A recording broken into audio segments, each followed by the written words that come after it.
বাংলায় প্রবাদ রয়েছে, কিসের বার কিসের তিথি, আষাঢ়ের 7 তারিখ অম্বুবাচী।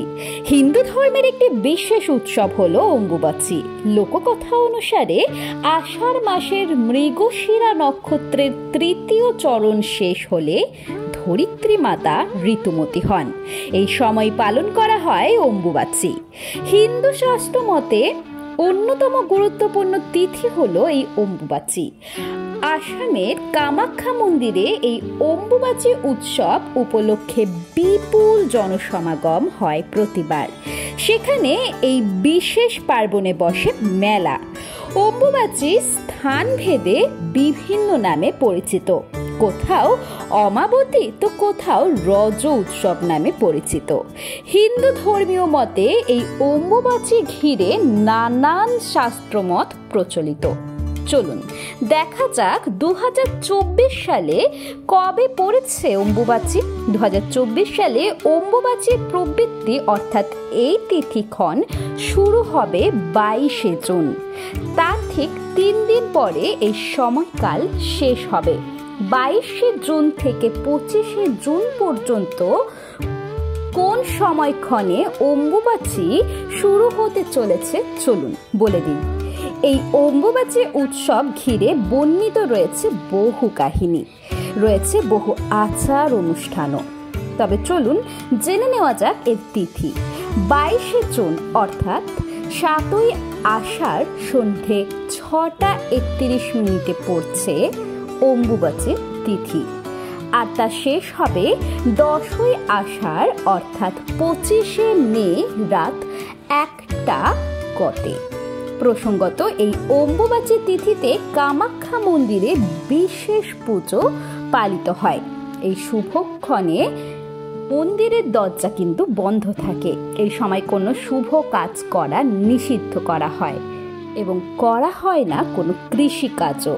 এই সময় ব্রহ্মচারী বিধবা যোগী পুরুষরা ফলাহার করে থাকেন। আগুনে রান্না কিছু তারা খান না। এই রীতি পালনের নেপথ্যে রয়েছে একটি বিশ্বাস করা হয় আষাঢ় মাসের মৃগশিরা নক্ষত্রের 4র্থ পদে ঋতুমতী হন ধরিত্রী। পৃথিবীকে ধরিত্রী মাতা রূপে সম্বোধন করে শাস্ত্র মতে এই 3 দিন কোনো মাটি খুঁড়ে চাষাবাদের কাজ করা হয় না। যেহেতু ঋতুমতী মহিলারাই কেবল সন্তান ধারণ করতে পারেন, তাই মনে করা হয় অম্বুবাচীর পর ধরিত্রীও সেই রূপে আরও শস্য শ্যামলা হয়ে ওঠেন। এই বিশ্বাস থেকেই 3 দিন দেবী মন্দিরে ঢাকা থাকে দেবীর মূর্তি। অম্বুবাচী কাটলে শুরু হয় পুজো মঙ্গল অনুষ্ঠান।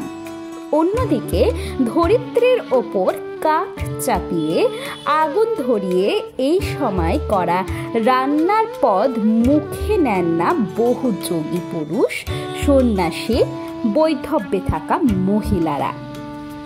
প্রতি বছর অম্বুবাচীর সময় কামাখ্যা মন্দিরে খুব ধুমধাম করে মেলা বসে। ধর্মীয় বিশ্বাস অনুসারে এই সময় দেবী কামাখ্যা রজস্বলা বা ঋতুস্রাব অবস্থায় থাকেন। প্রসঙ্গত 51 সতীপীঠের অন্যতম আসামের কামাখ্যা, যেখানে মাতা সতীর যোনি রয়েছে বলে ভক্তদের বিশ্বাস। কথিত আছে যখন দেবীর এই দিন থেকে ঋতুস্রাব শুরু হয়, সেই দিন থেকে গর্ভগৃহের দরজা আপনা আপনি নাকি বন্ধ হয়ে যায়। এই সময় কাউকে ভেতরে গিয়ে দর্শন করতে দেওয়া হয় না। রজস্বলা শেষে দেবীকে স্নান করিয়ে সাজিয়ে তারপর মন্দিরের দরজা খুলে দেওয়ার রীতি রয়েছে। ভক্তদের বিশ্বাস অম্বুবাচীর 4র্থ দিনে দেবী কামাখ্যা দর্শন করলে ভক্তরা সকল প্রকার পাপ থেকে মুক্তি লাভ করে। তবে জানেন কি অম্বুবাচী ব্রত পালনের কিছু নিয়ম রয়েছে? কি সেই নিয়ম চলুন জেনে নেওয়া যাক। 1. অম্বুবাচী চলাকালীন বিভিন্ন মন্দির ও বাড়ির ঠাকুর ঘরের মাতৃশক্তি যেমন কালী, দুর্গা, জগদ্ধাত্রী, বিপত্তারিণী, শীতলা, চণ্ডী প্রতিমা বা ছবি লাল কাপড় দিয়ে ঢেকে দেওয়া উচিত। অম্বুবাচী শেষ হওয়ার পর দেবীর আসন পাল্টে নিন। তারপর স্নান করিয়ে পুজো শুরু করতে পারেন। 2. অম্বুবাচী চলাকালীন পুজো করার সময় মন্ত্র পাঠ করা উচিত নয়। শুধুমাত্র ধূপ ও প্রদীপ জ্বালিয়ে প্রণাম করতে হয়। 3. অম্বুবাচীতে গুরু পুজো করতে কোনো বাধা নেই, এমনকি গুরু প্রদত্ত মন্ত্র অনায়াসে জপ করতে পারবেন। 4. বাড়িতে তুলসী গাছ থাকলে তার গোড়া মাটি দিয়ে উঁচু করে রাখতে ভুলবেন না। 5. কোনো শুভ কাজও এই কয়েকদিন নিষিদ্ধ থাকে, এমনকি কৃষিকাজ বন্ধ রাখা হয়। অম্বুবাচীর 3 দিন পর ফের কোনো মাঙ্গলিক অনুষ্ঠান এবং চাষাবাদ শুরু হয়। 6. প্রচলিত বিশ্বাস অনুযায়ী ঋতুকালে মেয়েরা অশুচি থাকেন।